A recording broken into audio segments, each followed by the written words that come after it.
Get your things and get out of my house. That is what my husband said to me. Not in a whisper, not in private. He said it standing in the middle of our living room, with his chest puffed out and his voice steady, like he had been rehearsing it for days. Maybe he had. I stood there holding a dish towel, looking at the man I had been married to for 6 years, and I could not move. Not because I was scared, not because I was going to cry. I could not move because for a few seconds my brain genuinely refused to process what my ears had just heard. His son was sitting on the couch behind him, 19 years old, arms crossed, watching me with that little smirk I had learned to hate. And in that moment, I understood everything. I understood who had been talking in that house while I was at work. I understood who had been planting seeds. I understood that the story my husband believed, the one that had made him stand in our living room and point at the front door, had come entirely from that boy's mouth. I did not argue. I did not explain myself. I set the dish towel down on the kitchen counter, walked to our bedroom, packed 2 bags, and I left. That was the beginning of the worst month of my life, and also, without me knowing it yet, the beginning of everything changing. Before I tell you what happened next, if you are new here, please subscribe to this channel and hit the notification bell so you do not miss part 2 of this story. What I am about to share completely changed the direction of my life, and I do not want you to miss a single detail of how it all came apart for them. My name is Mia. I am 29 years old. I am what people sometimes call light-skinned, mixed, or racially ambiguous, depending on who is looking at me and where I am standing. My mother is Black, and my father is Puerto Rican.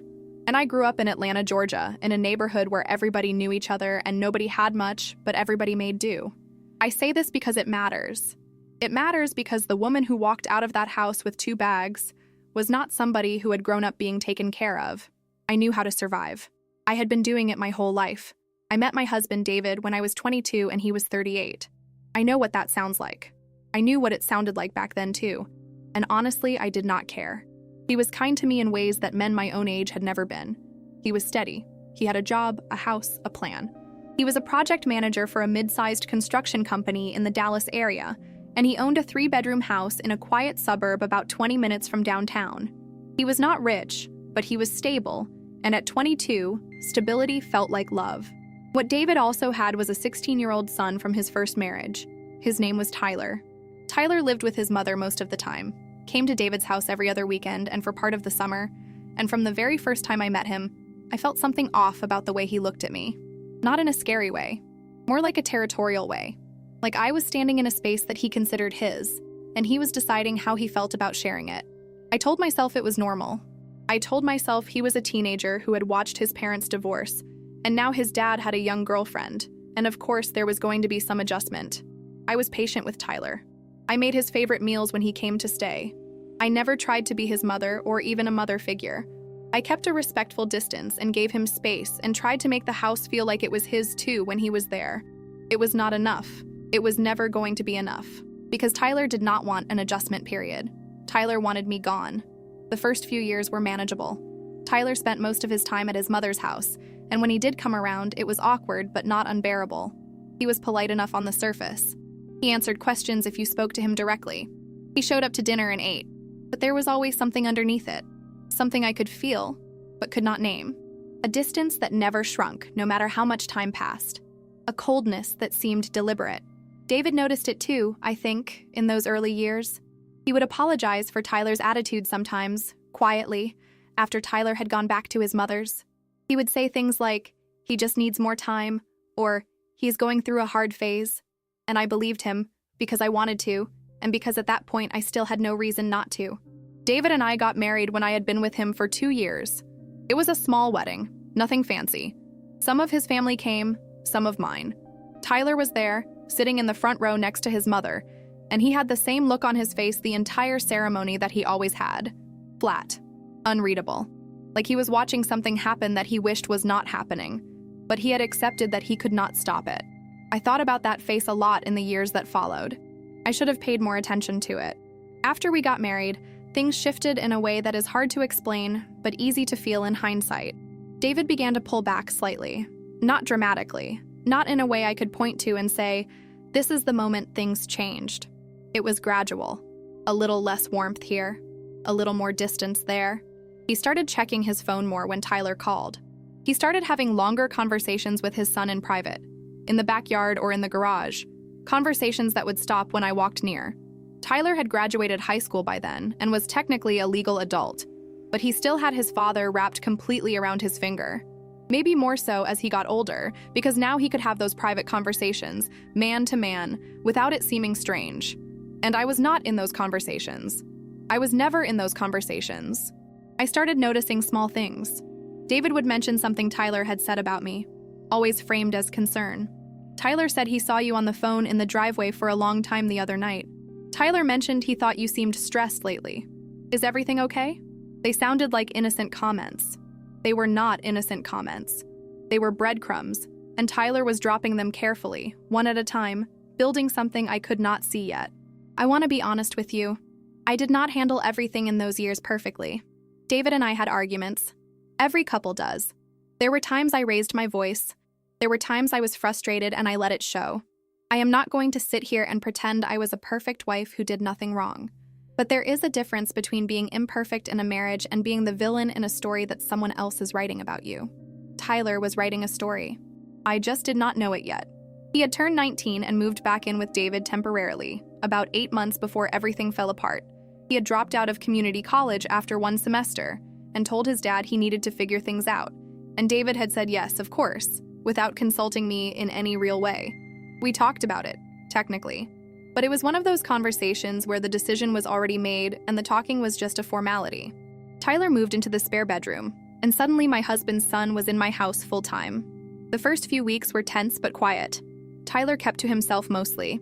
He slept late, played video games in his room, ate whatever was in the fridge. He was not openly hostile to me. He was just present in a way that made the house feel different. Smaller.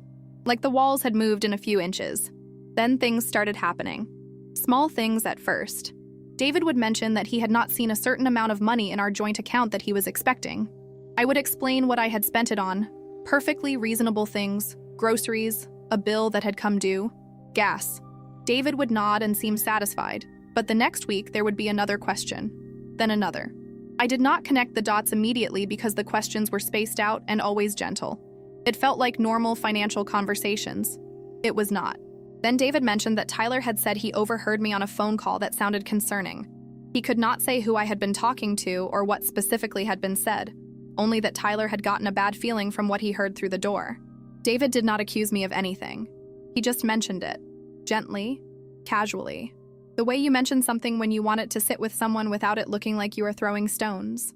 I told David that I had been on the phone with my sister, and if Tyler had heard anything through the door, he had heard half a conversation taken completely out of context. David said he figured it was something like that. He kissed me on the forehead. I let it go, but it did not stop. Over the next few months, Tyler fed his father a slow and steady stream of small concerns. A strange car that Tyler claimed to have seen parked outside the house repeatedly when David was at work. A man that Tyler said he had seen me talking to in a grocery store parking lot, who I seemed very comfortable with. Money that Tyler had allegedly noticed missing from a jar David kept on his dresser. Each story was plausible enough to not be immediately dismissed. Each one was small enough that pushing back on it felt like overreacting. Together they were building a picture. A very specific, very carefully designed picture of a wife who could not be trusted.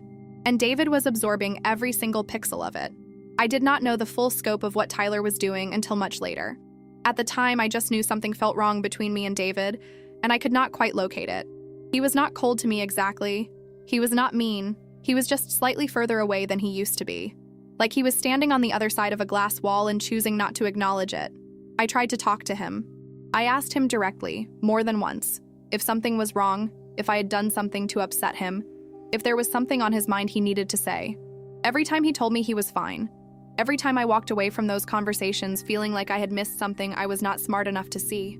Looking back now, I realized the genius of what Tyler was doing. He was not giving David one big lie. One big lie is easy to investigate, easy to disprove, easy to recover from if it falls apart. Tyler was giving David dozens of tiny ones. Tiny seeds of doubt, planted so gradually and so carefully that by the time they had grown into something, David could not trace them back to the soil. He just knew that something felt off about his wife, and that feeling felt like his own. That is how manipulation works when it is done by someone patient enough to take their time. The night everything collapsed, there was no dramatic buildup, no warning. That was the cruelest part. It was a Tuesday.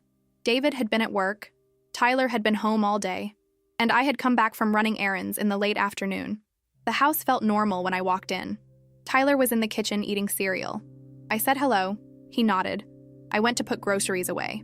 David came home about an hour later. I heard his car in the driveway. I heard the front door open. I heard him say something to Tyler in a low voice in the hallway. Then he walked into the kitchen where I was making dinner, and he looked at me with a face I had never seen on him before. Not angry exactly, not sad. Something harder than both of those things. He said, "We need to talk." I turned off the burner. I sat down at the kitchen table. He sat across from me and he told me calmly and without much emotion that Tyler had shown him something that day. He would not tell me specifically what it was. He said only that Tyler had been concerned for a while, that he had been paying attention, and that what he had shown David that afternoon had confirmed things David said he had already been feeling for some time. I asked him to tell me what he was talking about. He said that he thought I had been dishonest with him about several things and that he needed space to think. I asked him again, "What things? What did Tyler show you? Let me see it." He said that did not matter right now. I told him it absolutely mattered and that I had a right to know what I was being accused of. He stood up from the table, and that is when he said it. "Get your things and get out of my house." I asked him if he was serious. He was serious. Tyler was still in the living room. I could see him from the kitchen. He did not look at me. He was looking at the television, but the television was not on. I stood up. I went to the bedroom. I packed 2 bags. I did not yell. I did not beg. I did not give either one of them the satisfaction of watching me fall apart. I picked up my purse, I picked up my bags, and I walked out of that house without saying another word. The door closed behind me. I sat in my car in the driveway for exactly 4 minutes. Then I drove away. I want you to understand something. The silence in that car was not the silence of a defeated woman. It was the silence of someone who had just made a decision. I did not know yet what that decision was going to look like in practice. I did not know where I was going to sleep that night, or how I was going to untangle what had just happened, or what Tyler had actually said or shown David to make him react that way. I did not have any of those answers. What I had was a certainty, deep and cold and very clear, that I was not going to let this be the end of my story. I had nowhere to go that night except my cousin Diane's apartment on the other side of Dallas. I called her from the car and I told her what had happened, and she said, "Come over right now," and I did. I slept on her pull-out couch. I stared at the ceiling in her small living room and listened to the sounds of her neighborhood, and I thought about the last 6 years of my life, and I tried to be honest with myself about all of it. I thought about David, about the man I had married and the man he had become, or maybe the man he had always been underneath the steadiness and the kindness and the stability. I thought about Tyler, about every small comment David had relayed to me, every seed, every careful, patient drop of poison. I thought about that flat face at our wedding. I thought about all the garage conversations and the backyard conversations and the quiet phone calls I had never been included in. And I thought about what Tyler had shown David, because I did not know what it was. And not knowing was the thing that was going to drive me crazy if I let it. I made myself go to sleep. I made myself because I knew that the next 30 days were going to require everything I had, and I could not spend them running on panic and grief. I was going to need to be clear. I was going to need to think, and that is exactly what I did. "Get your things and get out of my house." That is what my husband said to me. Not in a whisper, not in private. He said it standing in the middle of our living room, with his chest puffed out and his voice steady, like he had been rehearsing it for days. Maybe he had. I stood there holding a dish towel, looking at the man I had been married to for 6 years, and I could not move. Not because I was scared, not because I was going to cry. I could not move because for a few seconds my brain genuinely refused to process what my ears had just heard. His son was sitting on the couch behind him, 19 years old, arms crossed, watching me with that little smirk I had learned to hate.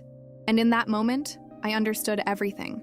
I understood who had been talking in that house while I was at work. I understood who had been planting seeds.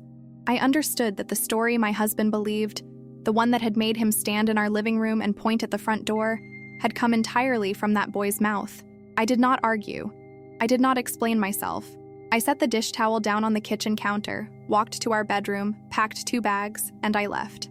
That was the beginning of the worst month of my life, and also, without me knowing it yet, the beginning of everything changing. Before I tell you what happened next, if you are new here, Please subscribe to this channel and hit the notification bell so you do not miss the rest of this story. What I am about to share completely changed the direction of my life, and I do not want you to miss a single detail of how it all came apart for them. My name is Mia. I am 29 years old. I met my husband David when I was 22 and he was 38. He had a house in a quiet suburb outside Dallas, a steady job, and a teenage son from his first marriage named Tyler. From the first day Tyler looked at me, I felt something territorial in his eyes, like I was standing in a space he considered his. I told myself it was normal. I was patient. I gave him room. It was never going to be enough. Tyler moved back in with us when he was 19, after dropping out of community college, and that is when the slow, careful work began.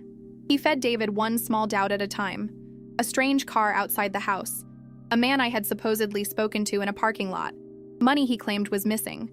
Each story was small enough that pushing back felt like overreacting. Together they built a picture of a wife who could not be trusted, and David absorbed every single piece of it without ever asking me directly what was true. The night it ended, there was no dramatic build-up. It was a Tuesday.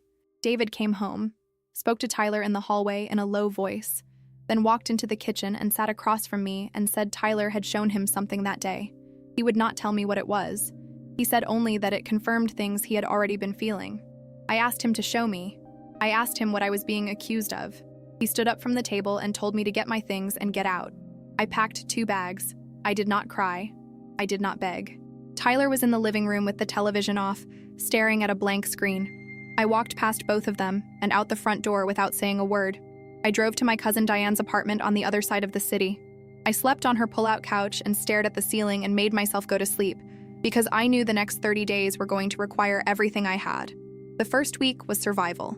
I went to work every day, came back to Diane's, ate whatever she put in front of me, and stayed off social media. I did not call David. I did not text him. I let the silence sit between us like something solid. He did not reach out either, which told me Tyler was still in his ear, still managing the situation, still making sure David felt justified in what he had done. What I did do, quietly and without telling anyone, was start collecting information. I went back through my own phone records, my own emails, my own bank statements, everything Tyler had told David about me, the strange car, the parking lot conversation, the missing money. I went looking for the truth of each one from my end. And what I found was exactly what I expected to find. Nothing. There was nothing because none of it had happened.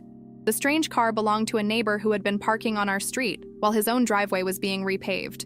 The man in the parking lot was my cousin Diane's boyfriend, who I had run into by coincidence and spoken to for 3 minutes while loading groceries into my trunk. The money from the jar on David's dresser I had never touched in my life. But here's the thing about proving a negative. You cannot just go to someone and say none of this happened, trust me. Especially not when that person has already decided to believe the alternative. I needed something more than my own word against Tyler's. I needed something that made the truth impossible to ignore. And then, on day 19, I got it. Diane's neighbor was a woman named Carolyn, mid-40s, worked from home, and had one of those video doorbell systems that she had installed after a package was stolen off her porch 2 years before. Carolyn and I had spoken a handful of times when I visited Diane, and when I explained my situation to her one afternoon, she offered to let me look through her saved footage from the past several months. I sat at Carolyn's kitchen table with a cup of coffee and went through weeks of footage from a camera that happened to face the street and the driveway of the house across from Diane's. And on a recording from about 6 weeks before David had told me to leave, I found what I needed. Tyler's car, parked in front of a house across the street. Tyler getting out. Tyler walking up to the front door of that house and being led inside by a woman I did not recognize. Tyler staying inside for almost 2 hours. Tyler leaving. That alone would not have meant much. People visit people. But the address of that house belonged to a woman who had worked briefly at David's company about 1.5 years earlier. A woman whose name had appeared once, just once, in a text conversation I had seen on David's phone by accident while he was in the shower, and his phone had lit up on the bathroom counter. A name that had sat in the back of my mind since then as something I had chosen to trust my husband about and let go. Tyler knew her. Tyler had been meeting with her, and I now had the date, the time, and the footage to prove it. I did not go to David immediately. I sat with what I had found for 4 more days. I made calls. I asked careful questions through people I trusted. I put together as much of the full picture as I could before I did anything at all, because I had learned something from watching Tyler work. Patience is not weakness. moving before you are ready is. On day 31, I called David and asked if we could meet. He agreed, which surprised me slightly. We met at a coffee shop about halfway between his house and Diane's apartment. He came alone. He looked tired. He looked like a man who had been told a story that had cost him more than he expected, and was starting to feel the weight of what he had done, but was not quite ready to say so. I sat across from him. I ordered a coffee. I did not bring up the marriage. I did not bring up Tyler right away. I asked David how he was doing, and I let him talk for a few minutes, and I watched him, and I waited. Then I put my phone on the table between us, and I pressed play. I let him watch the footage. I let him see Tyler's car. I let him see Tyler walking into that woman's house. I did not say anything while he watched. I did not explain. I let the video speak first. When it finished, I told him quietly what I had found out. Not everything at once. Piece by piece. The car. The address. The name. The connection to his company. The timeline, which placed Tyler's visits to that house right alongside the period when the accusations against me had started. I told him about the neighbor with the paved driveway, who I had since spoken to and who was willing to confirm the car was his. I told him about Diane's boyfriend and offered to have him call Diane right then if he wanted to verify. I told him I had never touched the money in that jar and that the only fingerprints on it were going to be his and Tyler's. David did not say anything for a long time. Then he said, "Why would Tyler do this?" And I said, "Because he wanted me gone and he found a way to make it happen." I did not cry when I said it. I did not raise my voice. I had rehearsed this conversation in my head for 11 days, and I was not going to waste it on emotion. I was going to be so calm, so clear, so completely unshakable, that there was no room left for doubt. David put his elbows on the table and put his face in his hands. I picked up my coffee. I drank it. I waited. When he looked up, his eyes were red. He started to speak, and I held up one hand gently, and I said, "I am not here today to decide what happens to us. I am here because you made a decision about me based on lies, and you deserve to know the truth. What you do with it is up to you." I left the coffee shop before he did. I walked to my car. I sat in the driver's seat, and I let out a breath I felt like I had been holding for a month. 3 days later, David called me and told me he had confronted Tyler. He said Tyler had denied everything at first, then deflected. Then finally, when David showed him the footage, gone quiet in a way that said everything his mouth was refusing to say. David asked Tyler directly about the woman in that house. Tyler left the room. David called her. The conversation that followed was one David said he was not ready to tell me the details of yet, but that it had clarified several things for him that he wished had been clarified a long time ago. I did not ask for those details. I did not need them. I already had what I had come for. People ask me sometimes what I want them to take from this story. I do not have a neat answer. What I know is that the moment I walked out of that house in silence was not a defeat. It looked like one. It felt like one for about the first week. But silence is not the same as surrender, and leaving is not the same as losing. I left because I knew that staying and fighting in that moment, with no evidence against a story that had been months in the making, would have gotten me nowhere. I left so I could come back with something real, and I did. If you have ever had someone build a story about you that was not true, if you have ever felt a room turn against you based on things you never did, then you already know that there is nothing more lonely than that. But you also know that the truth has a way of being patient. It will wait for you to find it. It will sit there, steady and solid, until the moment is right. You just have to be willing to wait with it. If this story got to you, leave a comment below and tell me if you would have handled it the same way. I read everything.